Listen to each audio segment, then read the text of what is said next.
नमस्कार मित्रों, मैं हूं सुरेश चौधरी और आपके लिए आज एक राजनीतिक विज्ञान का टॉपिक लेके आया हूं। सरकार एजुकेशन फंडा यूट्यूब चैनल पर आप सभी का स्वागत है।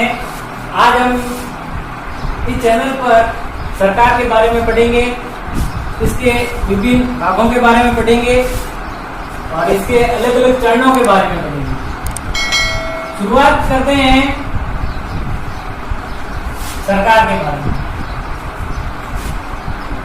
सबसे पहले हमें ये जानना है सरकार है क्या। आप सब लोग भलीभांति सुनिश्चित हैं इस बात से कि हमें जो रूल दिए गए हैं, जो नियम कायदे दिए गए हैं, उनके अकॉर्डिंग हम चल रहे हैं। तो नियम कायदे कौन चला रहे हैं? सरकार। वो नियम कायदे हमें सरकार देती है। सरकार कहां से लाती है? संविधान से। कहां से? संविधान से। संविधान ही एक ऐसा नियम और कानून का फंडा है जो हम सबको जीने की राह दिखलाता है, हमारे ऊपर नियम कानून लागू करता है। क्या लागू करता है? नियम कानून। बात आगे ना बढ़ाते हुए हम अपना टॉपिक लेके चलते हैं सरकार। सबसे पहले इसकी परिभाषा लिखते हैं हम।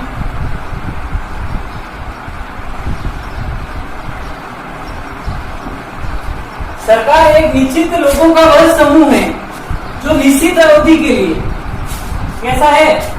एक निश्चित लोगों का वह समूह है जो निश्चित अवधि के लिए केंद्र तथा राज्यों पर शासन करती है। कहां पर करती है? केंद्र तथा राज्यों पे। राज्यों की अलग सरकार होती है, आप लोगों को पता है।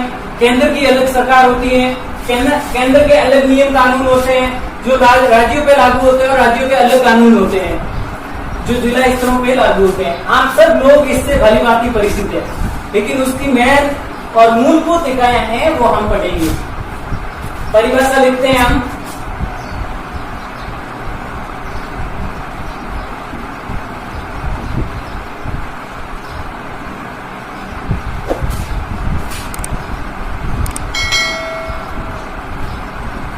लोगों का वह समूह है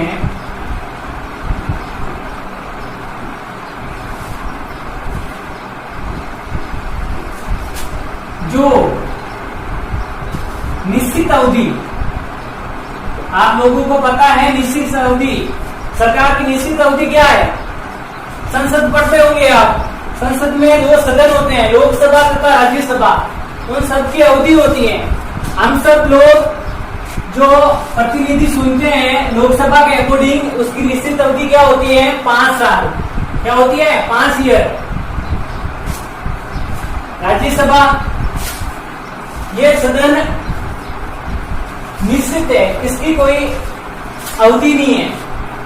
इसके सदस्यों की अवधि होती है, वो 6 ईयर होती है।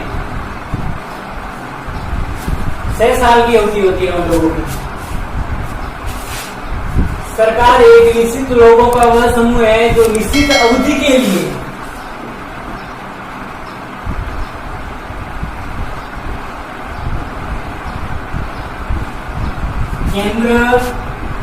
केंद्र का मतलब होता है संघ या राष्ट्र तथा राज्यों पर शासन करती है।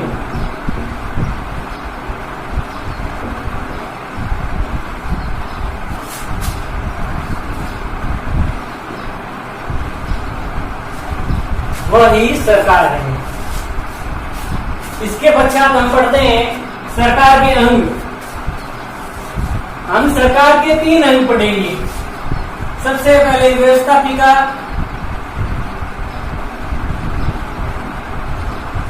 दूसरा अंग है कार्यपालिका, तीसरा अंग है न्यायपालिका।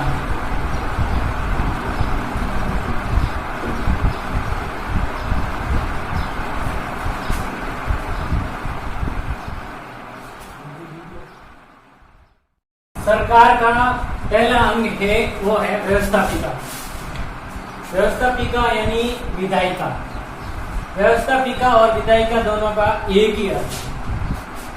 अब व्यवस्थापिका मतलब संसद, एक ही अंग है व्यवस्थापिका को संसद कहा, यानी कि हर देश में इसके अलग अलग नाम होते हैं, हर देश में इसको अलग अलग नाम से पुकारा जाता है। इंग्लैंड में इसे पार्लियामेंट से, जापान में इसे डाइट से, अफगानिस्तान में इसे सूरा से, अमेरिका में इसे कांग्रेस नाम से पुकारा जाता है। भिन्न भिन्न देशों में इसे अलग अलग नाम दिए जाते हैं। कार्य व्यवस्थाएं सबकी एक ही होती हैं और भारत में व्यवस्थापिका को संसद नाम दिया गया है। इस संसद को भारतीय संविधान के अनुच्छेद 79 में रखा गया है। अनुच्छेद का ध्यान रखना मित्रों, अनुच्छेद बहुत जरूरी है। क्लास 12 और 10 के लिए अनुच्छेद बहुत इंपॉर्टेंट है। इस चीज को बहुत ज्यादा पढ़ना है आप लोगों को, ये चीज बहुत इंपॉर्टेंट चीज है। आप लोगों को अगर अनुच्छेद याद होंगे तो उसकी कार्य प्रणाली और उसका मॉडल बिल्कुल अच्छी तरह से याद हो जाएगा। सबसे पहले आपको अनुच्छेदों पे ध्यान देना है, पहले मॉडल बना लेना है, उसके बाद में अनुच्छेदों के अकॉर्डिंग टॉपिक को समझना है। ठीक है, समझ में आ रही बात। अब हम पढ़ते हैं संसद के बारे में। पहले तो इसके नाम क्या क्या कर लेते हैं कि कौन से देश में क्या क्या नामों से पुकारते हैं इसे।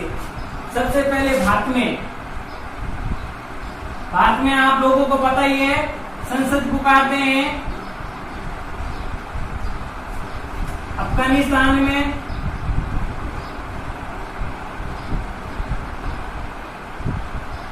सूरा नाम से पुकारते हैं। अमेरिका में कांग्रेस नाम से पुकारते हैं। इस तरह से अनेक देशों में अलग अलग नामों से पुकारते हैं। अब हम देखते हैं इसकी कार्य प्रणाली की ओर कि संसद का क्या कार्य होता है। संसद का कार्य होता है मित्रों कानून बनाना। एकदम स्पष्ट अर्थ है इसका, कानून का निर्माण करना ही संसद का कार्य होता है। संसद का कार्य क्या होता है? कानून का निर्माण करना। एक ही कार्य है बस, उसको आगे क्रियान्वित करना अलग सदन का काम होता है, यानी कि सरकार का अलग अंग है, मतलब कार्यपालिका। कार्यपालिका संसद द्वारा बने गए कानूनों को क्रियान्वित करती है, क्रिया में लाती है, उस पर एक्शन लेती है कि ये सही है या नहीं है। कार्यपालिका उस पर अपनी एक्टिविटी दिखाती है तथा उसको आगे पारित करती है। अब हम संसद के बारे में पढ़ते हैं। संसद का गठन, संसद है क्या, किससे बनी होती है? सबसे पहले देखते हैं संसद दो सदनों से मिलकर बनी है। दो सदन कौन कौन से हैं? लोकसभा तथा राज्यसभा, तथा एक विभिन्न महत्वपूर्ण अंग है इसका, बहुत महत्वपूर्ण अंग है, वो अंग है राष्ट्रपति। राष्ट्रपति लोकसभा तथा राज्यसभा से मिलकर संसद का निर्माण होता है। इसके सदस्यों की योग्यता, हम पढ़ते हैं सदस्यों की योग्यता। सदस्य की योग्यता क्या होनी चाहिए?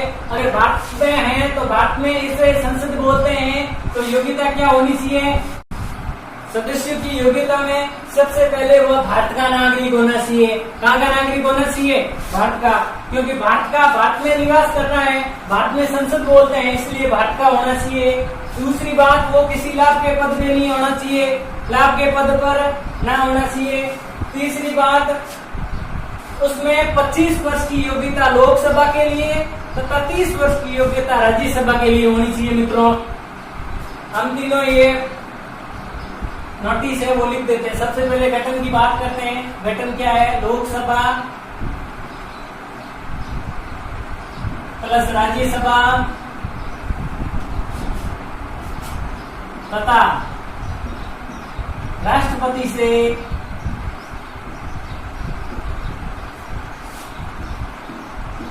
मिलकर संसद का निर्माण होता है।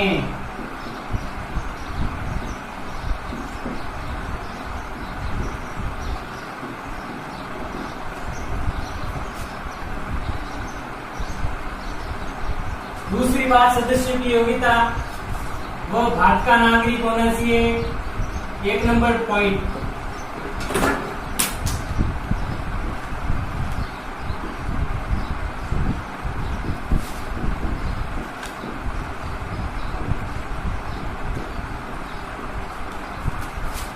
दूसरा पॉइंट, वह किसी लाभ के पद पे ना हो। लाभ का पद का मतलब ये है मित्रों, वो किसी नौकरी या जॉब ना करता हो, किसी भी क्षेत्र या किसी भी फील्ड में वो सरकार के द्वारा दी गई व्यवस्थाओं को अपने स्तर पर ना लाए, मतलब वो गवर्नमेंट का कोई सर्वेंट नहीं होना चाहिए। वह किसी लाभ के पद पर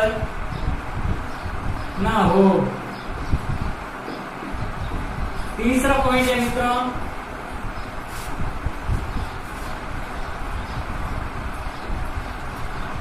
उनकी उम्र। अब उम्र आ गई, इसमें दो सदन है, दोनों की अलग अलग होगी। पहला सदन लोकसभा,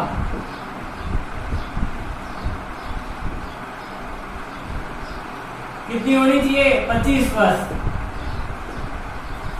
दूसरा राज्यसभा, कितनी होनी चाहिए? 30 वर्ष। अब चौथा पॉइंट है, वो मेन इंपोर्टेंट पॉइंट है, वो किसी बैंक या किसी राज्य या किसी देश द्वारा दिवालिया ना घोषित किया हो। दिवालिया घोषित ना हो।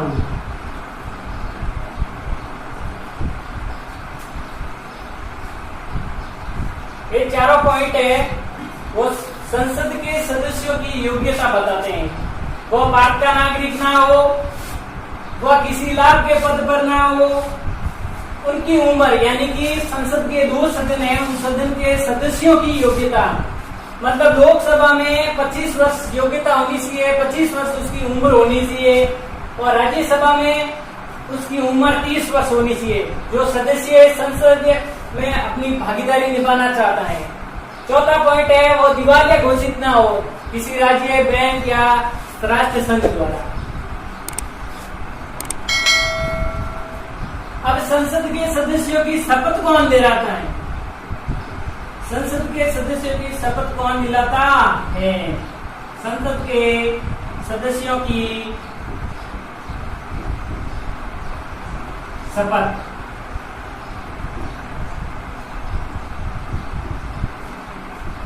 अब बात आती है एक क्वेश्चन की, मतलब क्वेश्चन मेरा ये है कि संसद के जो सदस्य होते हैं उनको क्या कहते हैं? तो मित्रों सीधी बात है, संसद के सदस्यों को एमपी यानी कि सांसद कहते हैं। क्या कहते हैं? सांसद।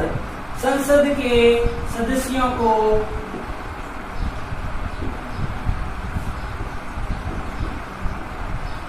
एमपी यानी कि सांसद कहते हैं। अब शपथ की बात रही, संसद के सभी सदस्य राष्ट्रपति के समक्ष शपथ ग्रहण करते हैं। दूसरा पॉइंट, संसद के सभी सदस्य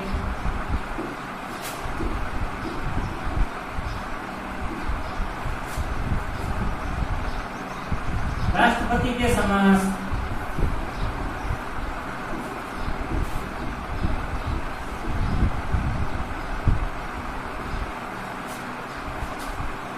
शपथ ग्रहण करते हैं।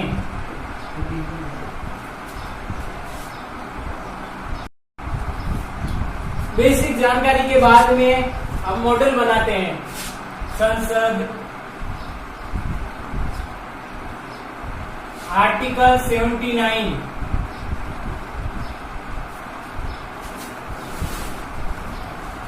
हम लोगों को अनुच्छेद जानना बहुत जरूरी है। ये बात मैंने पहले भी बताई थी आप लोगों को कि अनुच्छेद याद होगा तभी आप आगे बढ़ पाओगे।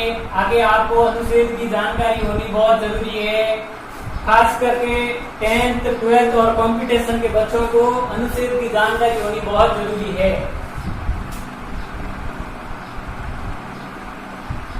बात करते हैं संसद के सदनों की। दो सदन है।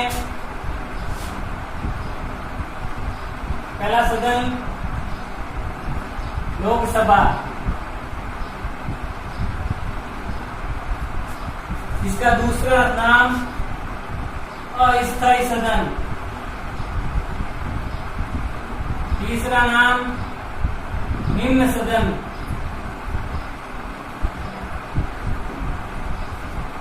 लोकसभा को हम अस्थायी सदन बोलते हैं क्योंकि हर 5 वर्ष के बाद में लोकसभा के सदस्यों का निर्वाचन होता है, जनता द्वारा चुना जाता है। और एक निम्न सदन भी बोलते हैं इसे, ये छोटा सदन है इसलिए इसे निम्न सदन बोलते हैं। लोकसभा का उल्लेख हमें अनुच्छेद 81 में मिलेगा। दूसरा सदन है वो है राज्यसभा। क्या है मित्रों? राज्यसभा। दूसरा नाम है इसका स्थायी सदन। स्थायी सदन के बारे में भी हम बात करेंगे। तीसरा नाम है उच्च सदन। ये संसद का उच्च सदन कहलाता है।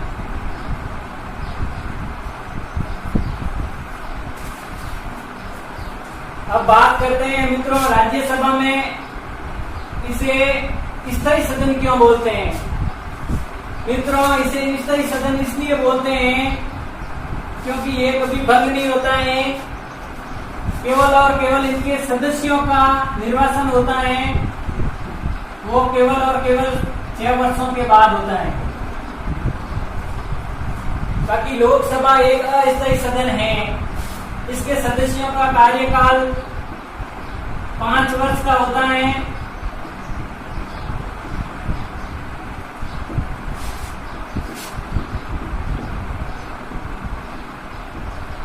ये जनता द्वारा स्पष्ट चुने जाते हैं।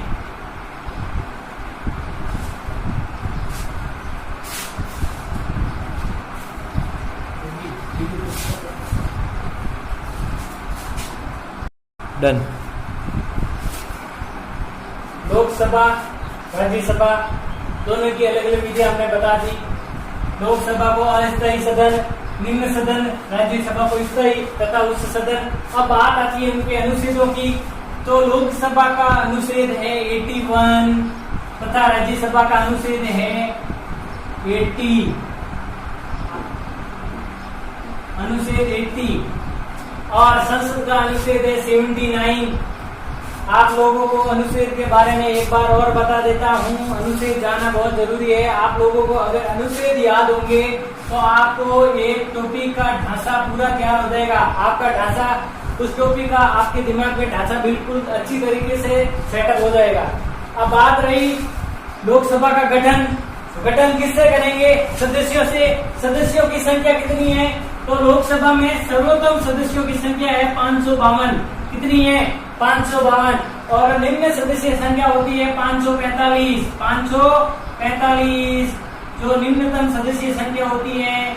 अब उन सभी सदस्य संख्या को बांटा गया अलग अलग राज्यों से। सदस्य संख्या है 530। 530 संख्या है वो भारत के सभी राज्यों से 530 संख्या ली गई है। अब पीछे बचे 13 और, तो 13 राज्य संघ क्षेत्रों से ली गई है। राज्य संघ क्षेत्रों से ली गई है। और 2 सदस्य आप लोगों को पता है राष्ट्रपति द्वारा मनोनीत किए जाते हैं। लोकसभा में 2 सदस्य किए जाते हैं, राज्यसभा में कितने किए जाते हैं? 12। वही है, सबको ढांचा आपके सामने है, कोई मतभेद नहीं है। एक तरफ लोकसभा, दूसरी तरफ राज्यसभा। लोकसभा, राज्यसभा, अस्थायी सदन, स्थायी सदन, निम्न सदन, उच्च सदन। आप लोगों को बिल्कुल अंतरात्मक रूप से दिखाया जा रहा है। आप बिल्कुल निसंकोच रह के ध्यान देके अपने इस टॉपिक को अपने दिमाग में उतारिए, सेटअप करिए। अब राज्यसभा में सदस्य संख्या कितनी होगी? 250। 250 राज्यसभा में सदस्य संख्या होगी। उसमें से 245 सदस्य संख्या है वो निम्नतम है, 250 सदस्य संख्या है वो उच्चतम है। 233 सदस्य हैं वो राज्यों तथा दिल्ली तथा पुडुचेरी की विधानसभाओं से लिए जाते हैं। कहां से लिए जाते हैं? दिल्ली तथा राज्य तथा दिल्ली व पुडुचेरी की विधानसभाओं से। और 12 सदस्य हैं, आप लोगों को पता है, राष्ट्रपति द्वारा मनोनीत किए जाते हैं। उनको खेल, मनोरंजन, अलग अलग तरह के क्षेत्रों से लिए जाते हैं।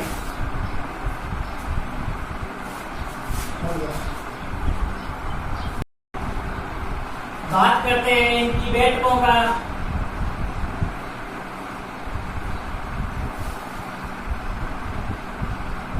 लोकसभा की बैठक मतलब गठन की बैठक कब हुई? लोकसभा की डेट है 13 अप्रैल 1952। राज्यसभा में 3 दिन बाद यानी 4 दिन बाद मतलब 17 अप्रैल।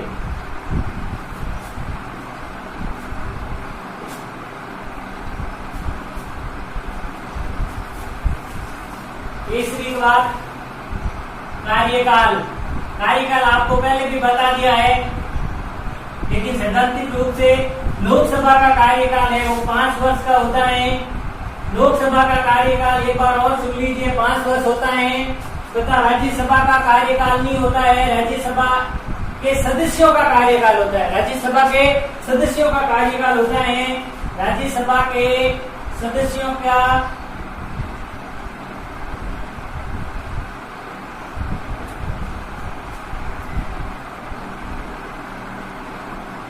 कार्यकाल है वो 6 वर्ष का होता है। 6 वर्ष के बाद में नए सदस्यों की नियुक्ति की जाती है।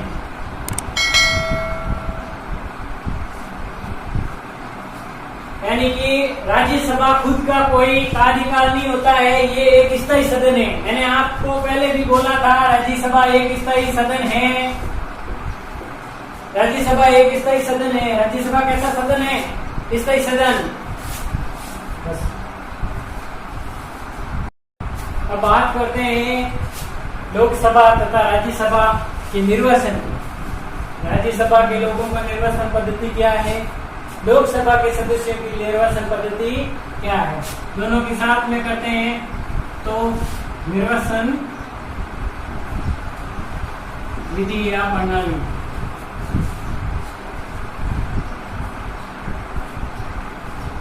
लोकसभा के सदस्यों की निर्वाचन पद्धति है वो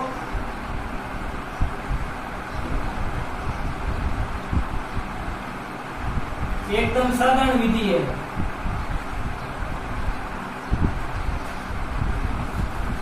राज्यसभा की निर्वाचन पद्धति है वो कुछ अलग है। लोकसभा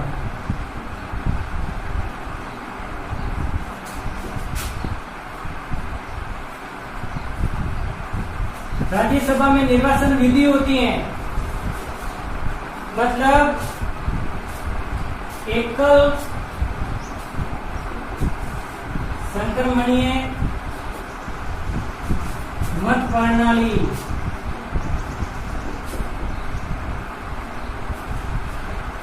एकल संक्रमणीय मत प्रणाली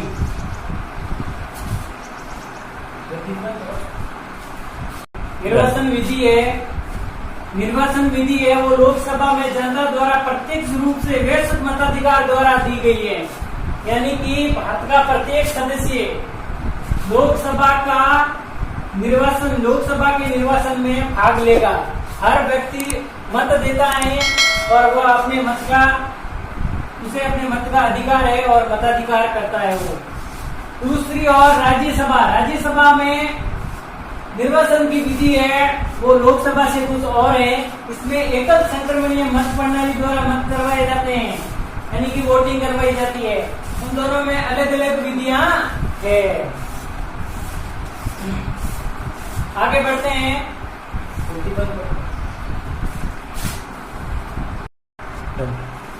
नेक्स्ट बात करते हैं हम संसद के कार्यों की। सदनों को हमने पढ़ लिया है, अब बात करेंगे सदन के यानी कि संसद के कार्यों की। संसद के अनेक कार्य हैं। पहला कार्य हम पढ़ते हैं विधि निर्माण। विधि निर्माण का मतलब आप जानते हैं, विधि निर्माण का मतलब है कानून का निर्माण करना।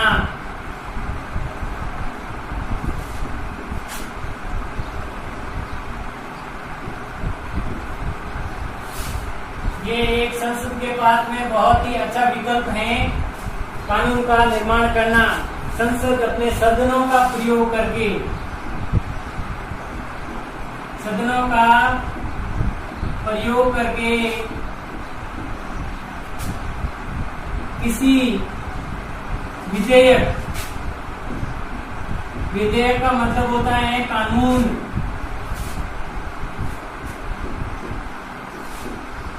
अमल में लाता है, अमल में लाया जाता है।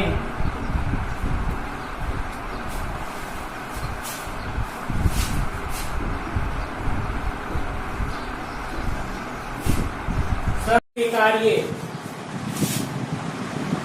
संसद के निम्न कार्य होते हैं, उनमें से हम शुरुआत करते हैं। पहला कार्य कानून निर्माण।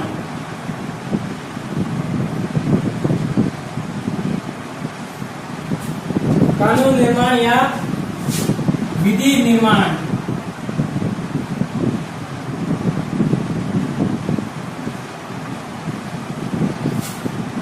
इस कार्य में संसद को 3 चरणों का पालन करना होगा। मतलब पहला लोकसभा, दूसरा राज्यसभा और तीसरा बिंदु है वो है राष्ट्रपति। अर्थात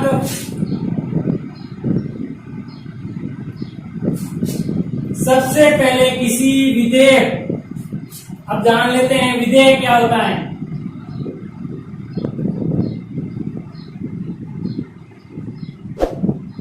विधेयक का मतलब होता है कानून,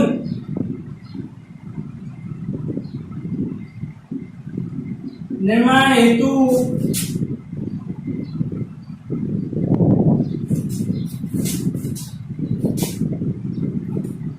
जो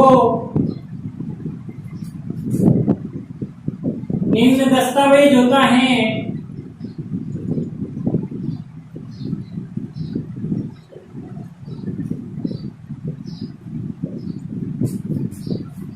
वो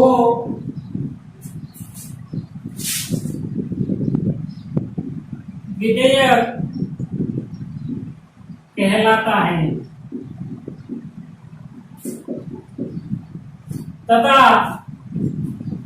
वो विधेयक अगर लोकसभा, राज्यसभा और राष्ट्रपति द्वारा स्वीकृत किया जाए तो उसे कानून बोलेंगे।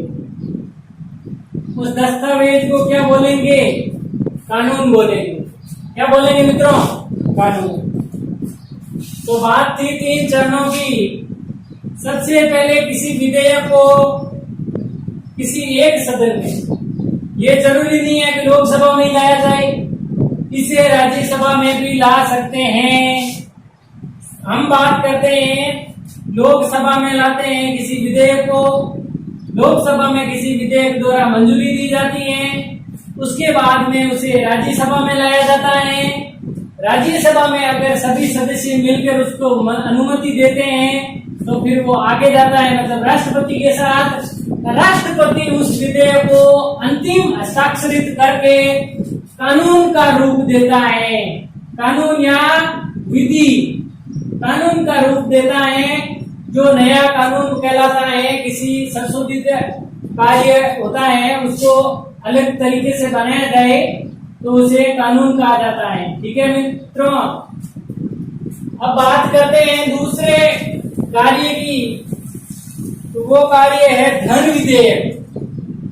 ध्यान देना मित्रों, धन विधेयक ये बहुत जरूरी है। धन विधेयक, अनुच्छेद पता होगा मित्रों आपको, अनुच्छेद 109,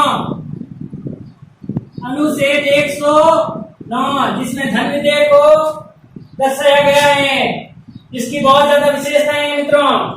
पहली विशेषता, धन विधेयक को सिर्फ और सिर्फ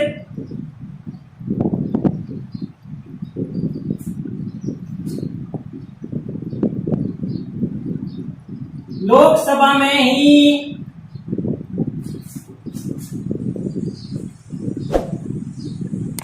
लाया जाता है, यानी धन विधेयक को सबसे पहले राज्यसभा में नहीं लाया जा सकता। धन विधेयक को सिर्फ और सिर्फ सबसे पहले लोकसभा में लाया जाता है। लोकसभा के बाद में वापिस उसे राज्यसभा में भेजा जाता है और राज्यसभा उसे स्वीकार करे तो बेटर होगा, और स्वीकार ना करे तो 14 दिन में उसे वापस लौटाना होता, मतलब आगे राष्ट्रपति को भेजा जाता है। 14 दिन के अंतर्गत अगर घोषित कर दे कानून तो ठीक, नहीं तो फिर उसे 14 दिन के बाद राष्ट्रपति द्वारा या प्रथम सदन यानी कि लोकसभा द्वारा उसे स्वीकार माना जाता है और वापस उसे 14 दिन के अंतर्गत राष्ट्रपति को भेजा जाता है और राष्ट्रपति उसे स्वीकृति दे तो उसे कानून बनाया जाता है। वो कानून धन विधेयक के नाम से जाना जाता है। समझ में आ रहा है मित्रों?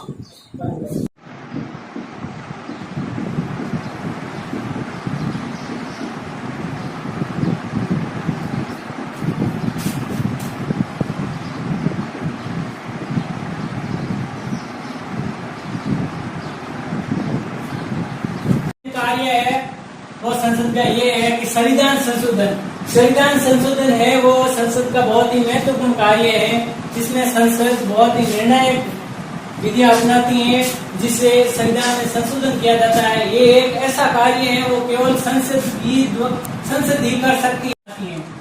पहले हम पढ़ते हैं, भारतीय संविधान में संशोधन करने की शक्ति संसद को प्राप्त है। किसको प्राप्त है? संसद को। संसद ही एक ऐसी प्रणाली है जो संविधान संशोधन एक अच्छे तरीके से कर सकती है। इसका मतलब ये होता है कि सही क्या है और गलत क्या है, सही प्लस गलत, सही और गलत। संसद ये दोनों चीजों इन दोनों चीजों को अच्छी तरह से देख के संविधान में संशोधन करती है।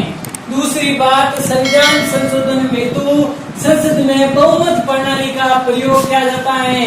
दोनों सदनों में, किसमें? दोनों सदनों में, लोकसभा प्लस राज्यसभा, दोनों में एक बहुमत प्रणाली का प्रयोग किया जाता है जिसके आधार पर संविधान में संशोधन किया जाता है।